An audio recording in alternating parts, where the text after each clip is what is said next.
Hello जी, good morning, नमस्ते, सत श्री अकाल, कैसे हैं आप सब? होप आप सभी बहुत बढ़िया होंगे और आप लोग की पढ़ाई भी ज़बरदस्त तरीके से चल रही है, ठीक है? तो फाइनली आज हम लोग बहुत टाइम बाद मिल रहे हैं, प्रॉब्लम्स के कारण बीच में क्लास भी नहीं ले पा रहे थे, तो आज हम लोग बहुत ज़्यादा टाइम मिल रहे हैं, बट आई प्रॉमिस कि अब हमारी ये इर्रेगुलरिटी कभी भी नहीं होगी, हमारी रेगुलरिटी अब मेंटेन रहेगी, ठीक है? तो इतने टाइम बाद हम मिल रहे हैं और साथ ही साथ आज आपके लिए मैं बहुत ही ज़बरदस्त अपडेट लेकर आया हूँ नीट 2025 के रिजल्ट के रिगार्डिंग, ठीक है? देखिए, नीट 2025 का एग्ज़ाम हो चुका है और आप सभी लोगों को पता और आप सभी लोगों को अब यदि इंतज़ार है उसके रिज़ल्ट का और साथ ही साथ आप सभी को ये भी पता है कि इस बार का नीट का पेपर बहुत टफ हुआ है, तो सभी की नज़रें लगी हुई है कि कट ऑफ कितना जाएगा, ऑल इंडिया रैंक का मार्क्स ऑल इंडिया रैंक 1 का मार्क्स कितना होगा, कितने मार्क्स पे कितना रैंक होगा। नो डाउट ये सभी को इस चीज़ पे ध्यान है, ठीक है? चलिए, बिना देरी किए हुए हम बात करते हैं अपने नीट 2025 के रिज़ल्ट के बारे में। एक्चुअल में ये रिज़ल्ट कब आने वाला है? बहुत से स्टूडेंट के मन में ये चल रहा है, सर कहीं नीट का एग्ज़ाम कैंसल तो नहीं होगा? अब देखिए, हुआ क्या था एक्चुअली आपको मैं रियलिटी बताता हूँ। नीट 2025 के एग्ज़ाम में क्या-क्या चीज़ें हुई थी? एक तो क्वेश्चन पेपर का लेवल थोड़ा ज़्यादा अपर आया हुआ था। ओवरऑल बोले तो नीट 2025 का पेपर टफ आया था, पहली बात।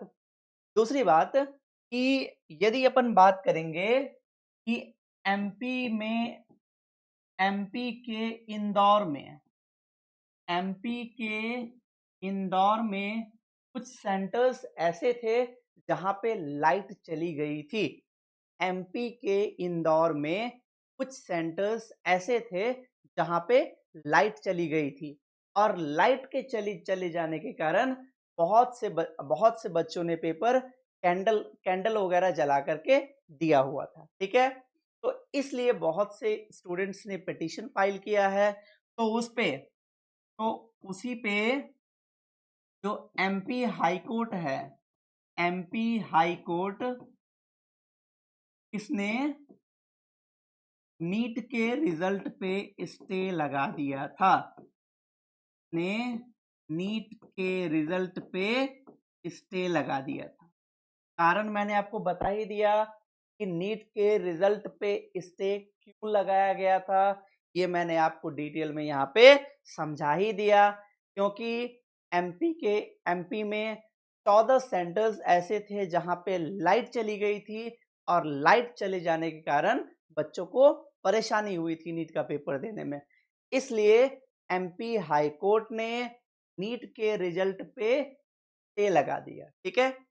जनरली नीट का जो रिजल्ट होता है वो 1 महीने के अंदर आ जाता है, लेकिन इसी स्टे लगाने के कारण अब स्टूडेंट के मन में ये शंका है, सर कहीं ये नीट का पेपर कैंसल तो नहीं हो जाएगा? बेटा ऐसा बिल्कुल भी नहीं है, ऐसा बिल्कुल भी नहीं होगा, रिजल्ट आएगा। एमपी हाई कोर्ट ने बोला है, एमपी हाई कोर्ट ने एनटीए को बोला है। क्यों? आपको पता है कि नीट का एग्जाम कौन कंडक्ट करवाती है? तो नीट का एग्जाम कंडक्ट करवाती है एनटीए, यानी कि नेशनल टेस्टिंग एजेंसी, ठीक है? नीट का एग्जाम कंडक्ट करवाती है कौन? एनटीए। अब देखिए, कुछ लॉजिक समझिए कि नीट का रिजल्ट कैसे आता है, ठीक है? नीट का रिजल्ट कैसे आता है, पहले इस बात को समझिए, ठीक है? देखिए, एनटीए सबसे पहले एनटीए सबसे पहले ऑफिशियल आंसर की रिलीज करता है, ठीक है? एनटीए सबसे पहले ऑफिशियल आंसर की रिलीज करता है। Clear? NEET exam sorry NTA NEET के एग्जाम के बाद सबसे पहले ऑफिशियल आंसर की रिलीज करता है।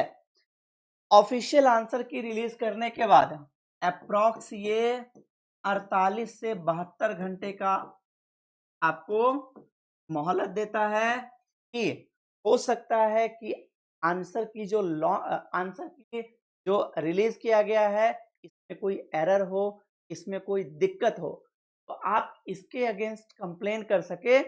इसके लिए आपको एनटीए 48 से 72 घंटे का समय देता है, ठीक है। और इस समय के बाद एनटीए फाइनल आंसर की रिलीज करता है, ठीक है। और इस समय के बाद एनटीए फाइनल आंसर की रिलीज करता है। और जब फाइनल आंसर की रिलीज हो जाता है उसके बाद रिजल्ट आता है, ठीक है। तो जब फाइनल आंसर की रिलीज हो जाता है उसके बाद रिजल्ट आता है। फिर से रिपीट कर दे रहा हूं, एनटीए सबसे पहले अपना ऑफिशियल आंसर की रिलीज करता है और उसके 48 से 72 घंटे तक का आपको ऑफर देता है, आपको मोहलत देता है। उसके आंसर की में यदि कोई एरर है, कोई दिक्कत है तो आप बतला सकते हैं।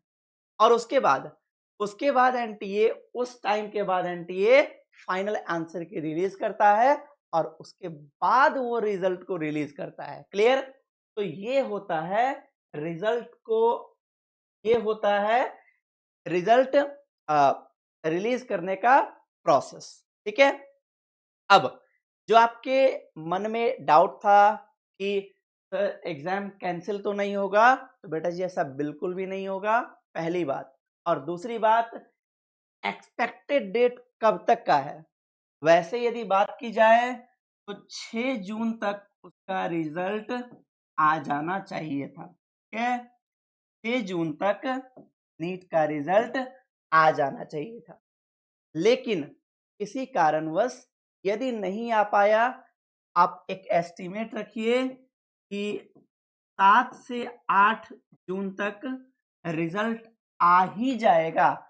और यदि 7 से 8 जून तक रिजल्ट नहीं आया तो सेकेंड वीक ऑफ जून, यानी कि अप्रॉक्स लेकर चलिए कि 10th टू 14th जून के बीच आपका रिजल्ट आ जाएगा। ये जो 14 सेंटर थे ना, ये जो 14 सेंटर थे जहां पे बच्चों को दिक्कत हुआ था, ये जो 14 सेंटर थे जहां पे बच्चों को एग्जाम में दिक्कत हुआ है, उन सेंटर्स के अलावा बाकी जितने सेंटर्स थे वहां पे जितने लाखों बच्चों ने पेपर दिया है, उन सब का रिजल्ट इस डेट के अकॉर्डिंग आ जाएगा, ठीक है। अब बिल्कुल निश्चिंत रहिए, बिल्कुल अपडेट रहिए। अब देखिए, इस रिजल्ट का वेट करना किनको है, कौन से किन किन को इसका वेट करना चाहिए, ठीक है।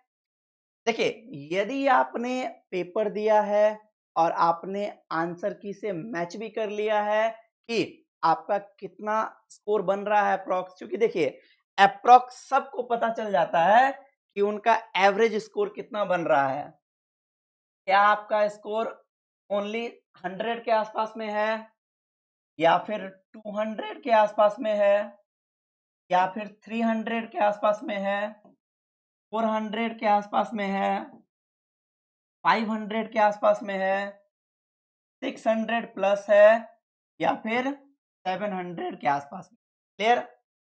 तो अप्रॉक्स सभी को डेटा पता चल जाता है, उनका रेंज जो है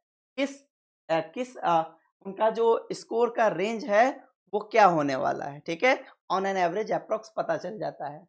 तो इसके अकॉर्डिंग यदि आपका मार्क्स 100 या इससे कम आ रहा है तो बिल्कुल भी आपको रिजल्ट का वेट करने की जरूरत नहीं है, आप अपने पढ़ाई में लग जाइए। क्योंकि यदि मान